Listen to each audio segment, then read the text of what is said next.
שלום, אני המפקדת מיתר והשיעור אותו נלמד היום הוא מערכת השתן. נלמד מה תפקידי המערכת, כיצד היא פועלת ומאילו איברים היא מורכבת. קודם כל נגדיר את תפקידי מערכת השתן. התפקיד הראשון של מערכת השתן הוא ויסות ושמירה על מאזן הנוזלים והמלחים בגוף, על ידי כך שהנוזלים מופרשים ומאזנים את כמות הנוזלים בגוף. התפקיד השני של מערכת השתן הוא שמירה על מאזן ה-pH, מאזן החומציות. כפי שכבר למדנו, ה-pH בדם שלנו צריך להיות בין 7.35 לבין 7.45. תפקידה האחרון של מערכת השתן הוא הפרשה של פסולת אורגנית, כלומר חומרים של הגוף אין צורך בהם, ושמירה על מרכיבים אורגניים נחוצים. מערכת השתן מורכבת ממספר איברים. האיברים הראשונים במערכת השתן הן הכליות. הן האיבר העיקרי של מערכת השתן ובהן מסונן הדם ומיוצר השתן. שער הכליה הוא הכינוי של האזור הנמצא במרכז של כל כליה ומהווה נקודת חיבור לעורק הכליה, וריד הכליה והעצבים המעצבבים את הכליה, ולכן הוא מדומה לשער. האיבר הבא שנדבר עליו הוא הנפרון. הנפרון הוא צינור מפותל המהווה את היחידה התפקודית הבסיסית בכליה. כל כליה מורכבת ממיליון נפרונים. כמות הנפרונים בכל כליה יכולה לכסות מגרש כדורסל שלם. האיבר הבא הוא השופחן, מוביל השתן. הוא צינור שרירי, בעל יכולת פריסטלטית בדומה למערכת העיכול, כלומר שריר בעל יכולת תנועה גלית. האורך שלו כ-30 סנטימטרים וקוטרו 5 מילימטרים.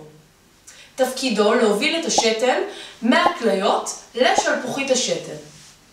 ועכשיו נדבר על שלפוחית השתן. שלפוחית השתן היא שק שרירי וחלק שבו נאגר השתן. היא יכולה להגדיל את קיבולתה עד ל-500-600 מיליליטר. משלפוחית השתן יוצא צינור השופחה, דרכו זורם השתן החוצה. שימו לב שבצינור השופחה יש הבדל בין נשים לגברים. אצל גברים צינור השופחה מגיע לאורך של 19-20 סנטימטרים, ואצל נשים 3-4 סנטימטרים בלבד, כמובן בגלל איבר המין הגברי. אלה הם איברי מערכת השתן. ועכשיו נדבר על איך בעצם נוצר השתן. קודם כל נוצר תסנין דם. לאחר מכן מתבצעת ספיגה חוזרת של מרכיבים שהגוף נחוץ להם, כגון מים ומלחים, ולאחר תהליך הסינון, הגוף מפריש את החומרים שאין לו בהם צורך. השתן מורכב מ-95% מים ו5% מומסים, שהם פסולת אורגנית, מלחים וכו'. צבעו של השתן הוא צהוב, והוא נגרם בעיקר בגלל חומרים הנקראים בלטינית אורוכרומים. אורו זה שתן וכרום זה צבע. ככל שהשתן יהיה מרוכז יותר, ככה הגוון שלו יהיה כהה יותר.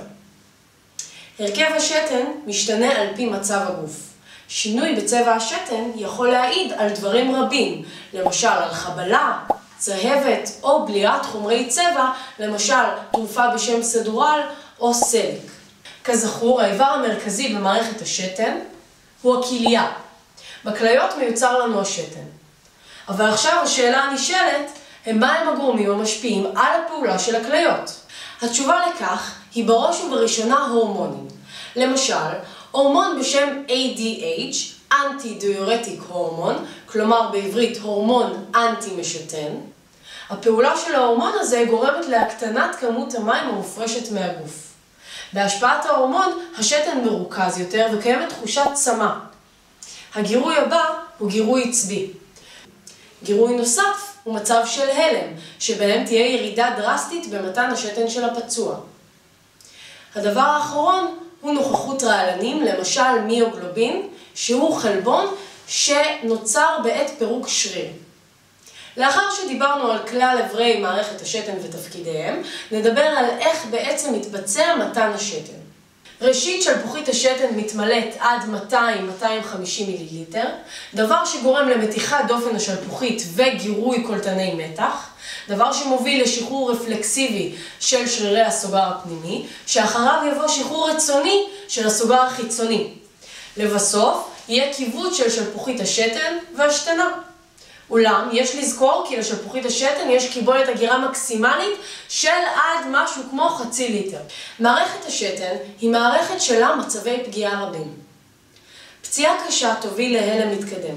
כזכור, ההגדרה להלם היא ירידה בתפקוד הרקמות כתוצאה מפגיעה בהספקת הדם אליהן. הלם מתקדם יגרום לירידה בזרימת הדם לכליות, שתוביל לירידה בתפוקת השתן. מעבר לכך, תיגרם פגיעה בכליה עצמה. בנוסף, עלולה להיות פגיעה במערכת השתן עצמה עקב חבלה ישירה באזור הגב או האגן, או פגיעת אמש, עמוד שדרה, שיגרמו לאי יכולת לשלוט על הסוגרים, דבר שיגרום לבריחת שתן. לסיכום, הבנת מערכת השתן היא חשובה, מפני שבטיפול פצוע אנחנו עלולים להתקל בבעיות במערכת השתן, שמעידות על פגיעה כללית כגון מצב הלם. עד כאן השיעור שלנו להיום, נתראה בשיעור הבא, בהצלחה.